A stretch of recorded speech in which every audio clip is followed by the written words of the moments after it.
Welcome sa DRS 2.0. Fresh at nagbabagang happenings ba ang hanap mo? Mga padabarkads man yan o mga trending topics? Pwes, sagutin natin yan.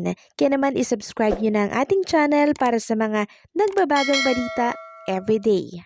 Welcome back again sa ating YouTube channel mga kadabarkads, and for today's video, ang pag-uusapan natin ay tungkol sa mga importanteng kaganapan sa loob at sa labas ng Itbulaga. So kahapon nga po inilabas ng TVJ Itbulaga page itong video ng behind the scene ng kaganapan po ito sa loob ng studio ng Itbulaga. So pinakita nila kung gaano po ka-close at ano ang samahan meron ang mga dabarkads natin. So nakita natin doon na meron pong pagtutulungan ang mga dabarkads natin sa pagme-makeup, sa pag-aayos. Magalang din po sa isa't isa mga kadabarkads dahil every time na darating ang TVJ, nagmamano po sila. At totoo mga kadabarkads na hindi lang sila masaya sa harap ng camera, kundi sa likod ng camera, ganon din sila mga kadabarkads. Ganito palang tunay na kulitan ng dabarkads natin, off-cam. Samantalang pinakita naman po ni Raisa May Dizon ang kaganapan po sa vacation niya nitong nakaraan dito po sa Boracay.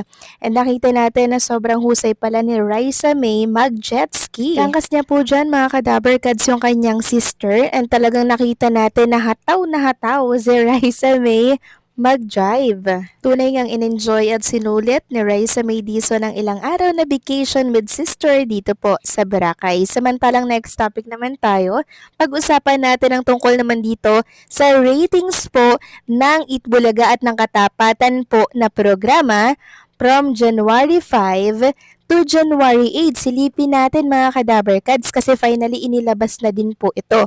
So makikita natin dito for January 5, ang Showtime sa GMA A2C Kapamilya Channel. Tatlong channel na to ha, pero 3.8% lang ang nakuha nila. Samantalang ang Itbulaga, dalawang channel, TV5 at RFTV 3.1. Konti na lang yung diferensya mga kadabarkads. Sobrang baba po ng ratings ng Showtime mga kadabarkads. Grabe. Tapos January 6 naman, 4.1% Showtime.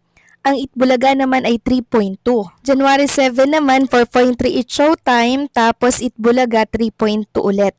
And January 8 naman mga kadabarkads, 4.4 Showtime at 3.3 ang Itbulaga. So ano na lang kaya ang ratings mismo ng Showtime sa GMA Network kung wala po yung dalawang channel? Sobrang sadsad yun mga kadabarkads, at tingin ko hindi yun hahayaan ng GMA Network kasi isang malaking kasiraan po noon sa kanilang network na ganun po yung noon time show nila na mababa ang ratings. Kasi nung time ng Itbulaga po ang nasa GMA Network mga kadabarkads, hindi po bumababa ng 3 or 4 yung kanilang ratings dyan. Mababa na siguro yung 5%, pero minsan lang yun kasi mostly ang ratings ng Itbulaga nasa 8 to 10% mga kadabarkads. Anong nangyari ngayon dito sa noon time show na nasa kanilang network? 'Di ba? Sobrang baba po ng ratings na to mga kadabarkads.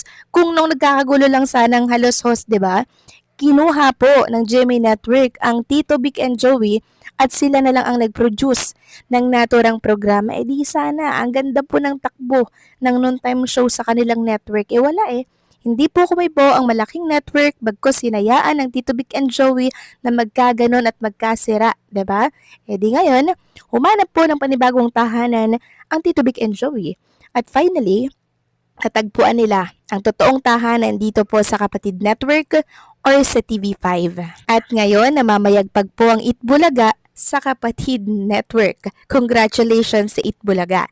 Samantalang good news mga kadabarkads, meron tayong good news para po kay Jerome Ibardome. So meron po siyang video dito po sa community ng Jeromantics. Nagbigay na po siya ng update finally mga kadabarkads para sa mga Jeromantics na nag-aantay po ng update and kung ano po yung status ni Jerome dito po sa Itbulaga. Tinapos na po yung lahat ni Jerome Ibardome at sinagot. So hindi lang daw talaga siya nabibigyan ng schedule sa Itbulaga, meaning nag-aantay lang po si Jerome Ibardome ng schedule para siya po ay pumunta sa Itbulaga.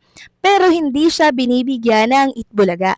Pero mag-antay lamang daw tayo mga ka-Dabarkads dahil mali natin sa mga susunod na araw ay magkaroon siya ng schedule. So ayun, tinapos na po ni Jerome mga ka-Dabarkads. Wait na lang daw po tayo. At eto nga po, meron tayong nabasa mga ka-Dabarkads na merong nakuhang schedule si Jerome by January 17, 2026. Sabi po yan ni Ma'am Maria Rebecca Siminiano. Sabi niya mga ka-Jeromantics, nasa EB stage daw po si Jerome Ibardome sa Saturday, January 17, 2026. Yehey! So, ibig sabihin may schedule na si Jerome sa Itbulaga sa Sabado. Yun ay kung may katotohanan ang post nitong si Ma'am Maria Rebecca kasi si Jerome naman po, di ba? Hindi po siya nag-aanunsyo ng mga schedule niya po sa Itbulaga. Gusto niya surprise lang. Pero sana totoo po ito na meron siyang nakuhang slot na, meron na siyang schedule sa Itbulaga. And alam niyo po mga ka-Dabarkads, after po ng announcement na yan ni Jerome at good news, ang dami po nagpapasalamat at nabunutan po ng tinik. Sabi nga po ni Ma'am Reg, ay salamat, nakarinig din ang confirmation from the man himself. Kung siya positive and he asks us to wait, then let's wait. Huwag mag-focus sa overthinking at speculation, chismis at bashing.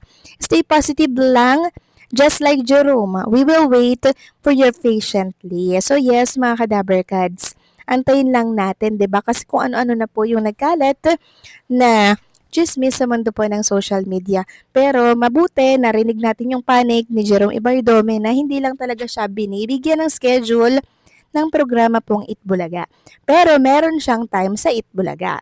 Meron kasing ibang mga nagsasabi na tinalikuran na daw po ni Jerome ang naturang programa. 'Di ba? Na which is hindi naman po pala. Dahil nag-aantay lang pala siya ng schedule. And finally, dininig po ang ating mga kahilingan na magkaroon siya ng schedule sa naturang programa.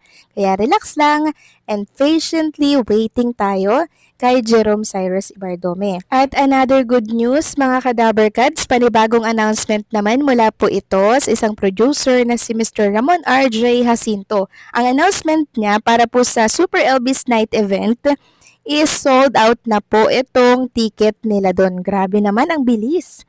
Ang bilis ng Dabarkads natin na sold out kasi alam nilang dito matatagpuan lamang si Jerome Ibardome.